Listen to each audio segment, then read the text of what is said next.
శ్రీ గురుభ్యో నమ. గురుర్బ్రహ్మ గురుర్విష్ణు గురుర్దేవో మహేశ్వర గురు సాక్షాత్ పరం బ్రహ్మ తస్మై శ్రీ గురవే నమ. ఆ అర్జునుడికి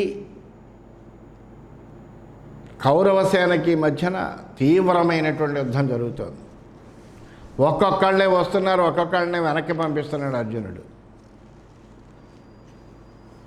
ముందుగా కర్ణుడు వచ్చాడు, పరాక్రమానికి తట్టుకోలేక వెనక్కి వెళ్ళాడు. కృపాచార్యుడు వచ్చాడు, ఆయన కూడా వెనక్కి వెళ్ళాడు. ద్రోణాచార్యుడు వచ్చాడు, ఆయన వెనక్కి వెళ్ళాడు. అశ్వత్థామ వచ్చాడు, ఆయన వెనక్కి వెళ్ళాడు. మళ్ళీ కర్ణుడు వచ్చాడు, మళ్ళీ వెనక్కి వెళ్ళాడు. భీష్ముడి దగ్గరికి వెళదామనుకున్నాడు అర్జునుడు. ఆ సమయంలో ఆ భీష్ముడి యొక్క ధ్వజాన్ని కూల్చేశాడు. దాంతో అది చూసి దుశ్శాసనుడు, దుస్సహుడు, విభీషతి వీళ్ళందరూ కూడా ఒక్కసారిగా అర్జునుడి మీద పడ్డారు. అలా అర్జునుడి మీదకి అందరూ ఒక్కసారిగా వచ్చేప్పటికీ ఆ నలుగురిని కూడా వెనక్కి పంపించాడు. దాంతో కౌరవ సేన అంతా కలిసి ఇంకా అందరూ కలిసి ఒక్కసారిగా మీద పడాలనుకున్నారు. అలా వస్తుంటే వాళ్ళందరితోటి కూడా యుద్ధం చేస్తున్నాడు. ఎలా యుద్ధం చేస్తున్నాడో అని ఆశ్చర్యపోతూ చూస్తున్నారు అందరూ కూడా. దేవతలందరూ కూడా గగనతలంలోకి విమానాల మీద వచ్చి యుద్ధాన్ని పరికించి చూస్తున్నారు. ఆ విధంగా అర్జునుడు శరసంధానం ఎలా చేస్తున్నాడు, అసలు ఆ శరములు ఎలా తీస్తున్నాడు, ఎలా సంధిస్తున్నాడు, ఎలా వేస్తున్నాడు అనేటువంటి క్రమం ఎవరూ కనిపెట్టలేకపోతున్నారు. అంత తీవ్రమైనటువంటి వేగంతో యుద్ధం చేస్తున్నాడు.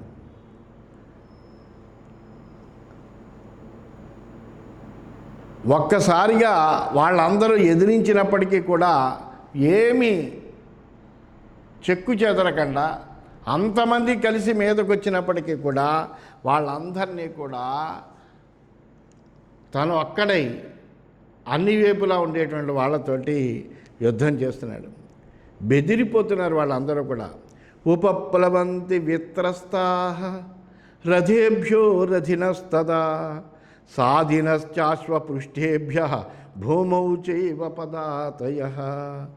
ఆ రణభూమిలో బెదిరిపోయినటువంటి రథికులందరూ రథాల నుంచి కింద పడిపోతున్నారట. అశ్వికులందరూ గుర్రాల నుంచి కింద పడిపోతున్నారట. సైనికులందరూ కింద పడిపోతున్నారట. ఇలాగ అందరూ పడిపోయి పారిపోతున్నారట.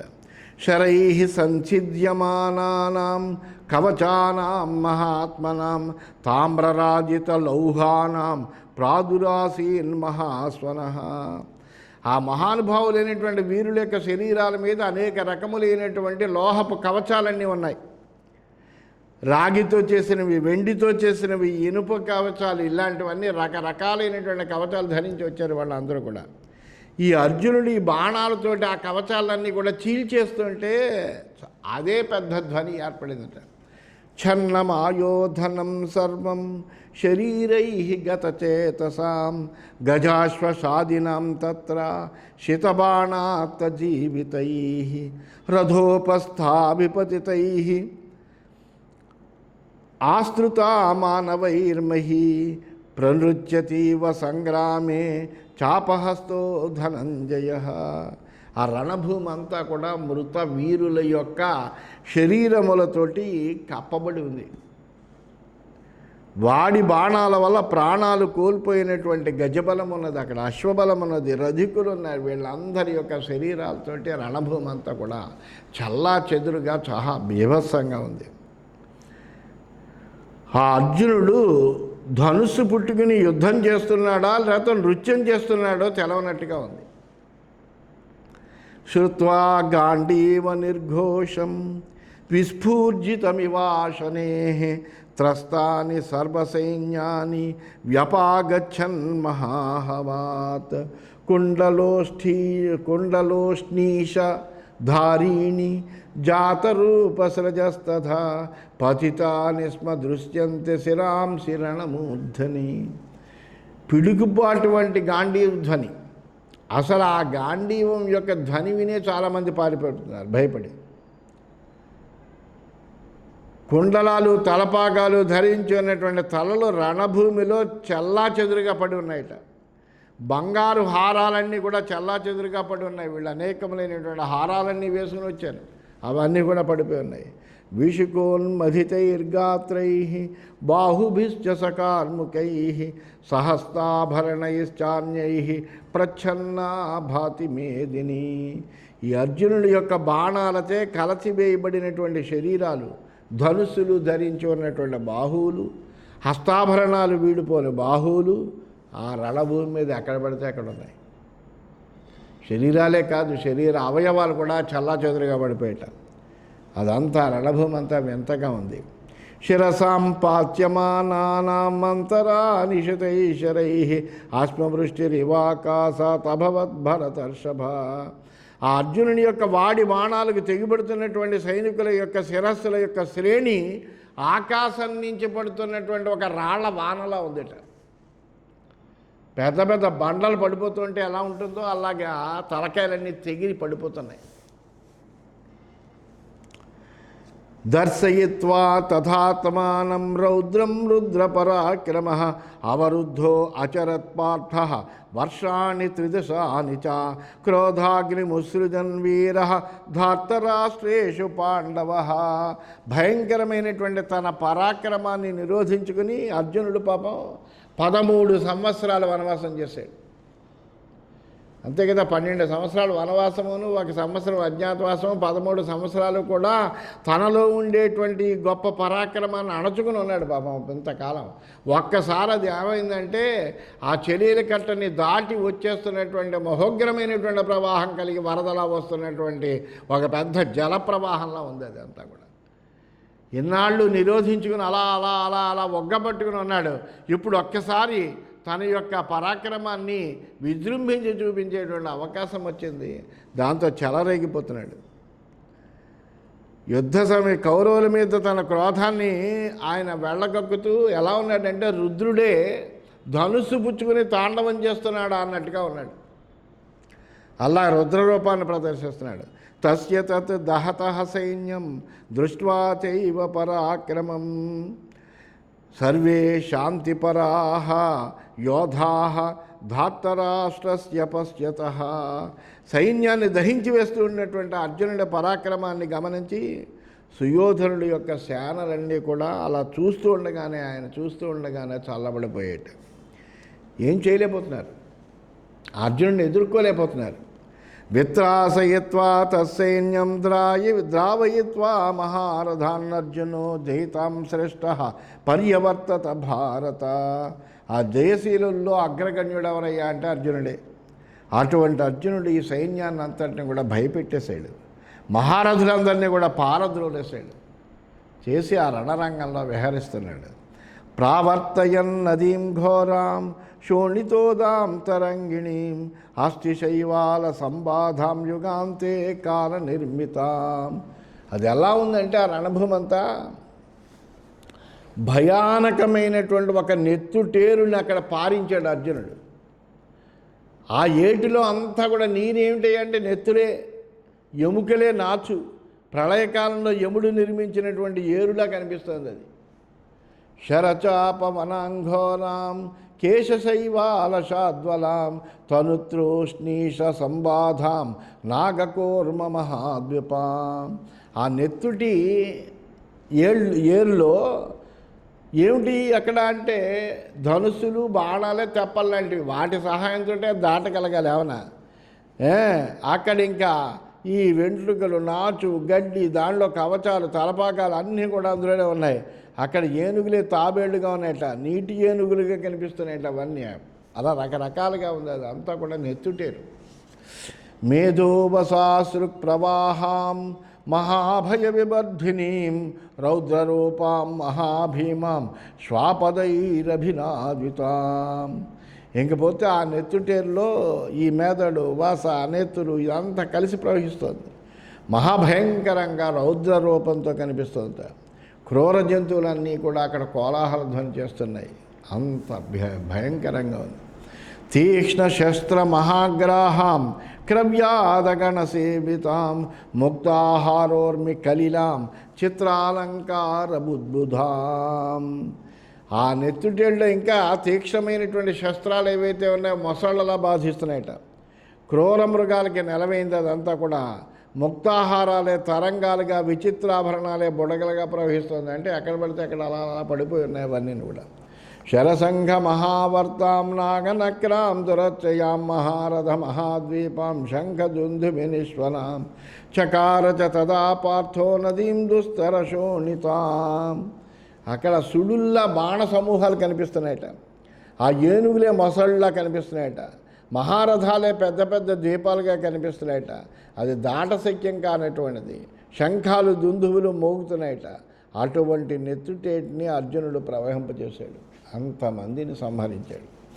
ఆదదానస్య హి శరాన్ సంధాయ చ విముంచతః వికర్షతశ్చ గాంధీవన్న కశ్చిద్దదృశే జనః. అర్జునుడు బాణాలను తీయడం, ఇంటితో కూర్చడం, వదలడం, గాంధీవాన్ని ఆకర్షించడం, ఎవ్వరూ అక్కడ ఉండేటువంటి ఎవ్వరూ కూడా అసలు ఆ క్రమాన్ని చూడలేకపోతున్నారు. అసలు వాళ్ళకి తెలవట్లేదు, అంత వేగంగా వేస్తారు. ఇది శ్రీమన్ మహాభారతే విరాట పర్వణి గోహరణ పర్వణి అర్జున సంకుల యుద్ధే 62తమోధ్యాయ. ఈ విధంగా శ్రీమన్ మహాభారతంలో విరాట పర్వంలో, గోహరణ పర్వం అనే ఉపపర్వంలో అర్జునుడు అటువంటి సంకుల యుద్ధం చేయడం అనేటువంటి 62వ అధ్యాయం పూర్తయింది. 63వ అధ్యాయంలోకి మనం ప్రవేశించాం. ఈ వృత్తాంతం అంతా వైశంపాయనుడు జనమేజయుడికి చెప్తున్నాడు. జనమేజయ మహారాజా, ఈ విధంగా అర్జునుడు యుద్ధం చేస్తుంటే తతో దుర్యోధన కర్ణ దుశ్శాసన వివింశతి ద్రోణశ్చ సహపుత్రేణ కృపశ్చాపి మహారథ పునర్యయుశ్చ సంరంధా ధనంజయ జిఘాంసవ విస్ఫారయంతశ్చాపాని బలవంతి దృఢాని చ. అప్పుడు ఆ దుర్యోధనుడు, కర్ణుడు, దుశ్శాసనుడు, వివింశతి, ద్రోణుడు, అశ్వత్థామ, కృపాచార్యుడు అందరూ కూడా కోపంతో అర్జునుడిని సంహరించాలనేటువంటి కోరికతో బలిష్టాలు, దృఢాలు అయినటువంటి వీళ్ళను మళ్ళీ ధనుసుల్ని ఆకర్షిస్తూ మరలా అర్జునుడి మీదకి ఒక్కసారి దూకేట. తాన్ వికీర్ణ పతాకేన రథేనాదిత్య వర్చసా ప్రత్యుజ్జయో మహారాజ సమంతాత్వానరధ్వజ. సూర్య తేజస్సు కలిగినటువంటి అర్జునుడు ప్రకాశిస్తున్నాడు. అక్కడ ఈ వానర ధ్వజ పతాకం రెపరెపలాడుతోంది. ఆయన యొక్క ధ్వజ పతాకం ఏమిటంటే కపిధ్వజుడు. ఆయన అక్కడ ఆంజనేయ స్వామి అక్కడ ఆయన యొక్క పతాకంలో ఉన్నాడు. అందువల్ల ఆ వానర ధ్వజ పతాకం రెపరెపలాడుతోంది. అన్ని వైపుల నుండి రథంతో ముందరకు దూసుకుపోతున్నాడు. తత కృపశ్చ కర్ణశ్చ ద్రోణశ్చ రథినాంబరహతం మహాస్త్రైర్మహావీర్యం పరివార్య ధనంజయం శరౌఘాన్ సంయగస్యంతః జీమూతా ఇవ వార్షికాః వవర్షు శరవర్షాణి పాతయంతో ధనంజయం. అంతటా కృపుడు, కర్ణుడు, రథిశ్రేష్ఠుడైనటువంటి ద్రోణాచార్యుడు అర్జునుడిని చుట్టుముట్టారట. ఆయన్ని ఏదో రకంగా పడగొట్టాలి అని సంకల్పం చేసుకున్నారు. వర్షాకాలపు మేఘాల్లా తమ మహాస్త్రాలతో అర్జునుడి మీద బాణవృష్టిని అందరూ ఒక్కుమ్ముడిగా కురిపించారట. ఈశుభిర్బహుభిస్తూర్ణం సమరే లోమవాహిభి అదూరాత్ పర్యవస్థాప్య పూరయామాసురాదృతా. వాళ్ళు రణభూమిలో కొద్ది మేర అర్జునుడిని నిలవరించట. అంటే ఏంటి, అనేకములైనటువంటి బాణాలు ఒక్కసారిగా వేసేయడంతో ఆ అర్జునుడిని ముంచేసట. తథా తైరవకీర్ణస్య దివ్యైరస్త్రై సమంతతః నతస్య ద్వ్యంగుళమపి వృతం సంప్రదృశ్యతే. అయితే ఆ దివ్యాస్త్రాలతో వారు ఆ విధంగా అర్జునుడిని చుట్టుముట్టేటప్పటికీ అర్జునుడి శరీరంలో బాణాలు లేకుండా అతని యొక్క శరీరంలో 2 అంగుళాల ప్రదేశం కూడా లేదు. అన్ని బాణాలు శరీరం మీద పడ్డాయట. తతప్రహస్య భీభస్సు. అయినప్పటికీ ఆ అర్జునుడు ఉత్సాహంతో నవ్వుతున్నట్ట. దివ్యమైంద్రం మహారథ అస్త్రమాదిత్య సంకాసంగాండీవే సమయోజేత్. అప్పటి వరకు ఊరుకున్నాడు. ఇంకా అప్పుడు అర్జునుడు ఏం చేశాడంటే దివ్యమైనటువంటి ఇంద్రాస్త్రాన్ని గాంధీవంపై ఎక్కుపట్టేట. శరరశ్మిరివాదిత్య ప్రతస్థే సమరే బలి కిరీటమాలి కౌంతేయ సర్వాన్ ప్రాచ్ఛాదయత్కురూన్. ఆ అర్జునుడు బాణాలే కిరణాలుగా కలిగినటువంటి సూర్యుడిలా ప్రకాశిస్తానంట. దాంతో ఆయన ఏం చేసేటంటే ఆ రణభూమిలో ఉండేటువంటి కౌరవులు అందరినీ కూడా, కౌరవ సేన అంతటినీ కూడా తన బాణ సముదాయంతో కప్పేసేట.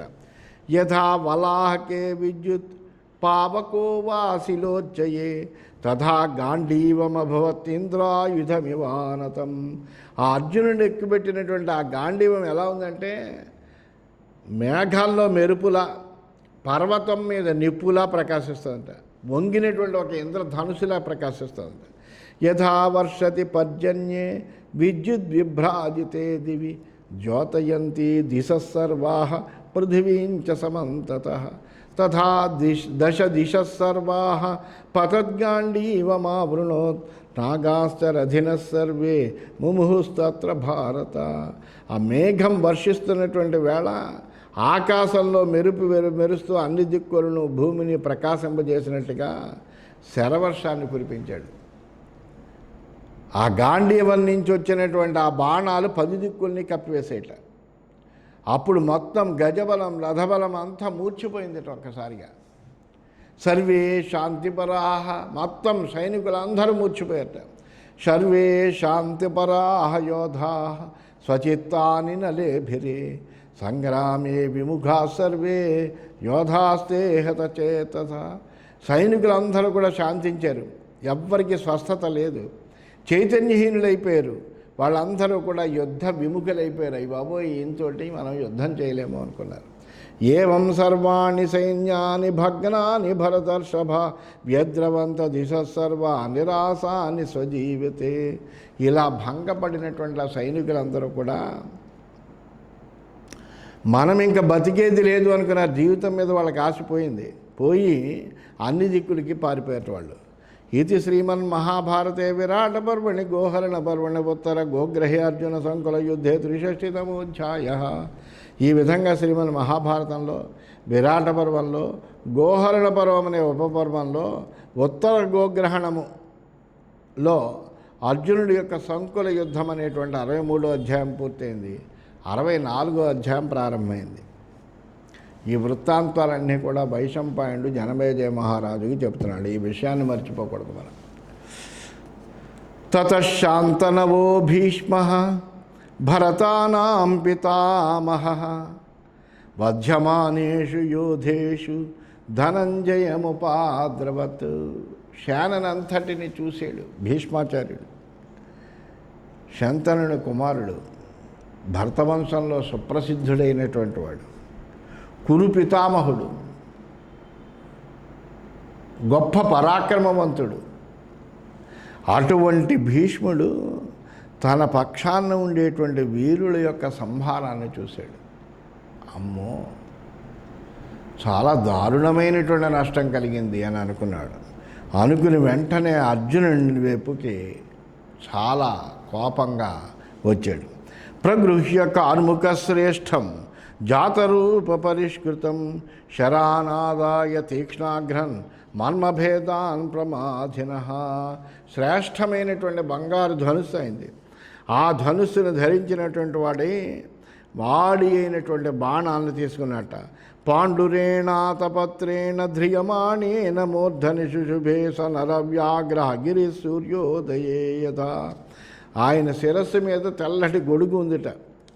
దాని చేత ఆ భీష్ముడు ఎలా ఉన్నాడంటే సూర్యోదయ కాలంలో ఉదయాచలం మీద ఉన్నటువంటి వాళ్ళలాగా సూర్యుడిలా ప్రకాశిస్తున్నాడు.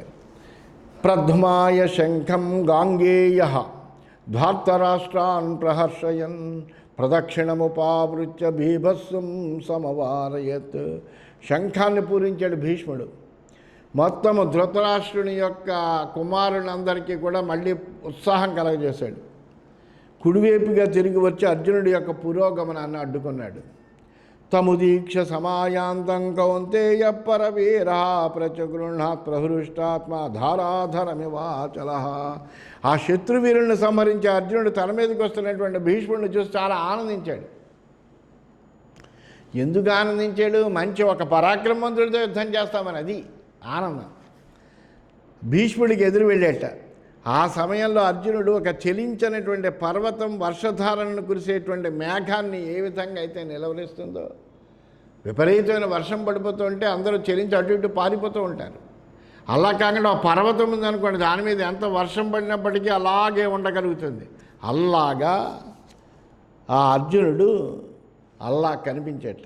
తతో భీష్మ శరానష్టౌ ధ్వజే పార్థస్య వీర్యవాన్ సమర్పయన్ మహావేగాన్ శ్వశమానాని భోరగాన్. అప్పుడు వెంటనే భీష్ముడు పార్థుని ధ్వజం మీద బుసలు కొట్టేటువంటి సర్పాల వంటి వేగం కలిగినటువంటి 8 బాణాలను వదిలేట. తే ధ్వజం పాండుపుత్రస్య సమాసాద్య పతత్రిణః జ్వలంతం కపిమాజగ్ను ధ్వజాగ్ర నిలయాంసతాన్.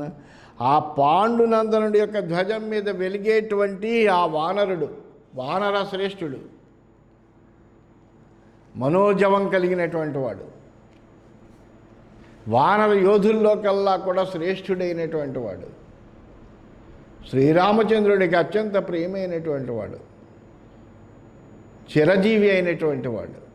అటువంటి ఆ ఆంజనేయ స్వామి ఉన్నాడు. ఆ ఆంజనేయ స్వామిని ఆ ఇతర భూతాలను కూడా ఈయన వేసిన బాణాలు పీడించేయటం. తతో భల్యేన మహత పృథుద్వారేణ పాండవ ఛత్రం చిజ్జేద భీష్మస్య తోర్ణం తదపతద్భువి. వెంటనే అర్జునుడికి చాలా కోపం వచ్చింది. దృఢమైనటువంటి అంచు కలిగినటువంటి భల్యంతో ఏం చేసేట, భీష్ముడి యొక్క గొడుగుని ఖండించట. వెంటనే అది భూమి పడింది.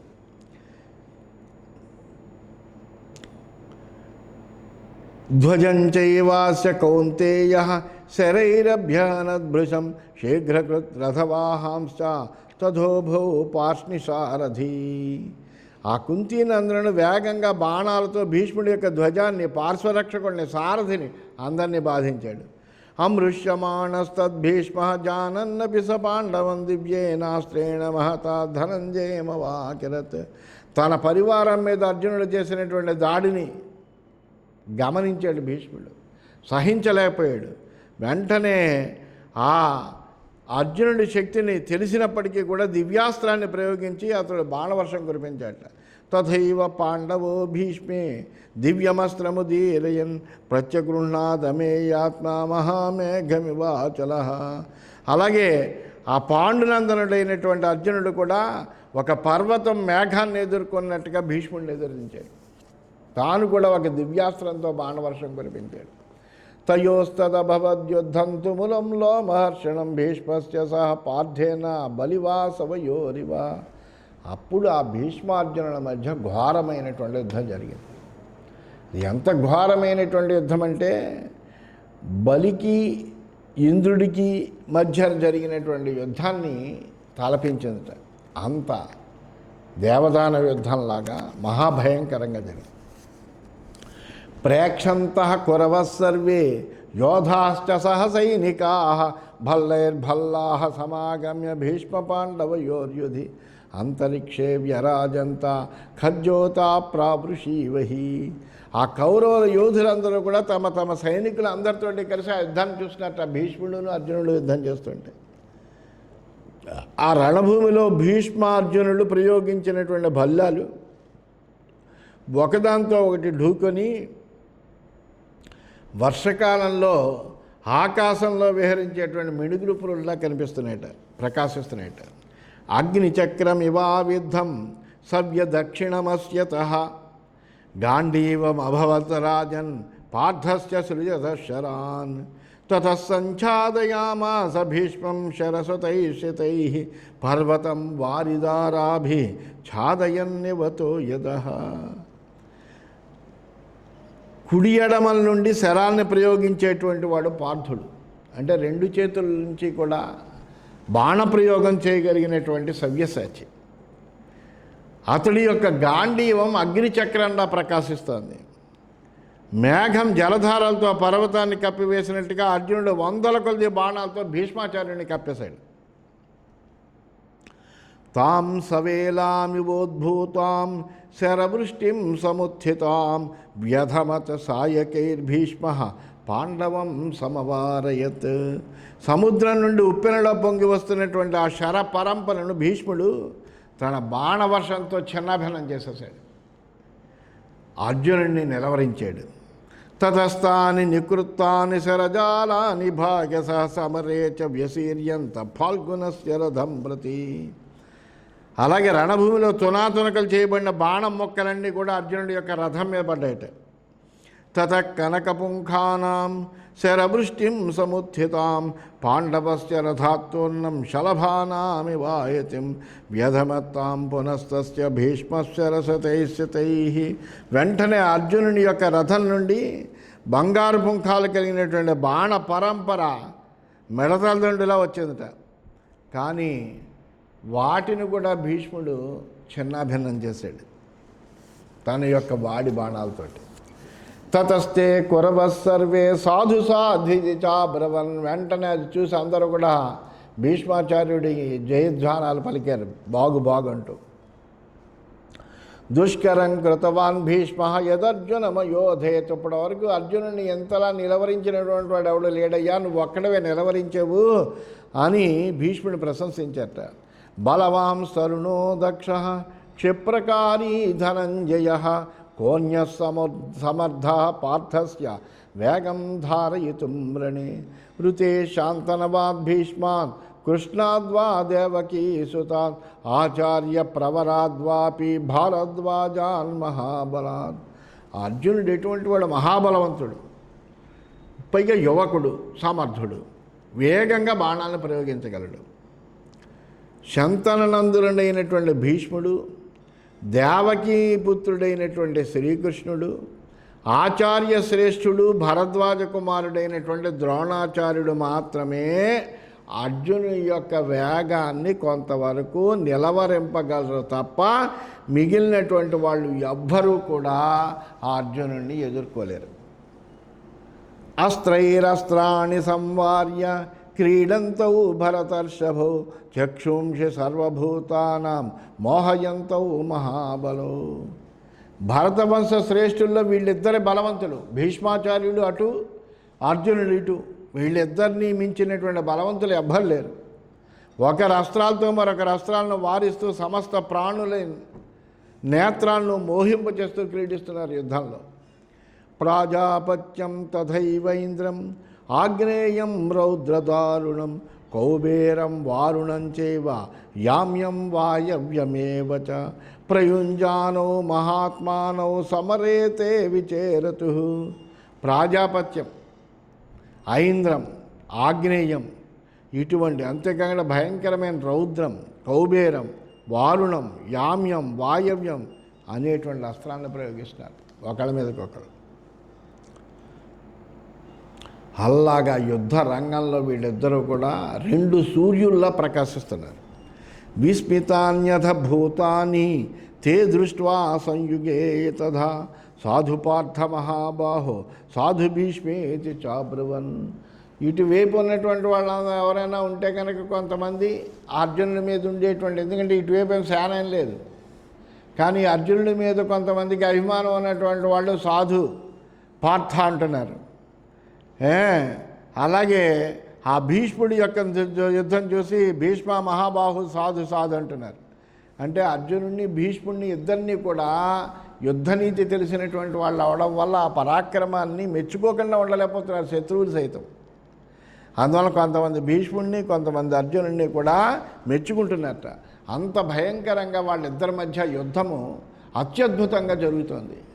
ఎవరూ కూడా వారించలేనట్టుగా ఒకళ్ళ మీద ఒకళ్ళు తగినటువంటి విధంగా అస్త్రాల్ని ప్రయోగిస్తూ వాళ్ళిద్దరూ యుద్ధం చేస్తున్నారని తెలియజేస్తూ స్వస్తి.